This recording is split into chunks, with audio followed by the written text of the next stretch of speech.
Have you ever wondered if math has, hidden secrets, a kind of secret code buried inside its most fundamental ideas?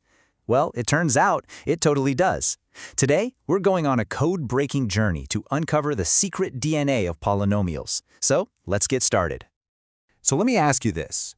What do the number 12 and the expression x squared minus 1 have in common?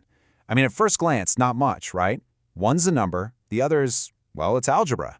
But stick with me, because by the end of this, you're going to see they share a deep fundamental property that connects their entire worlds.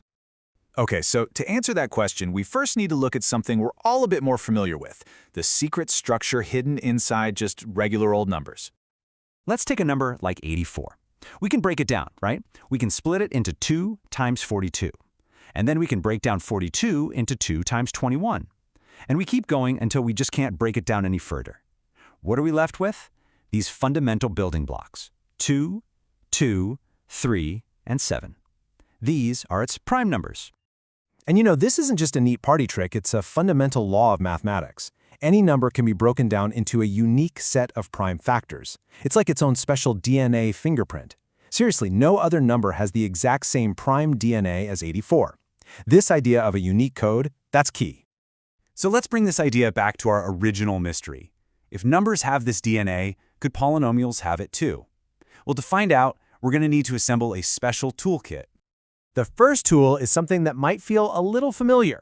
Division. Yep, just like you can do long division with numbers, mathematicians figured out a way to do the exact same thing with polynomials, dividing one by another to see what's left over. Our second tool is the greatest common divisor, or GCD for short. This is how we find the shared components, the shared DNA between two different polynomials. You can think of it like a geneticist looking for shared genes between two organisms. We're on the hunt for that common thread. All right, so armed with our new tools, we can now begin the real quest, the hunt for the polynomial equivalent of a prime number. I mean, what does a prime polynomial even look like? Well, the official term for what we're looking for is an irreducible polynomial. It's basically the end of the line. It's an expression that you simply cannot break down into smaller, simpler polynomial pieces. This is our hero, our polynomial prime. Let's see this in action. On the left, we've got x squared minus 1. This is reducible. It clearly breaks into two simpler parts, x minus 1 and x plus 1. But on the right, x squared plus 1, well, it seems kind of stuck, doesn't it? It doesn't look like it can be factored, at least not using regular real numbers. It seems irreducible. But, and this is where things get really fascinating, what if the definition of prime, or irreducible, isn't as set in stone as we thought? What if it depends entirely on the world you're playing in? And boom, by expanding our number system to include imaginary numbers, the number I, suddenly our unbreakable polynomial breaks. X squared plus 1 becomes x minus I times x plus I. So whether a polynomial is prime actually depends on the set of numbers you're allowed to use. Kind of mind-blowing, right? So, we've found our polynomial primes. We get that their very nature depends on the rules of the game. Now it's time to put it all together and see if our original idea was right all along. And there it is. This is the unique factorization theorem for polynomials.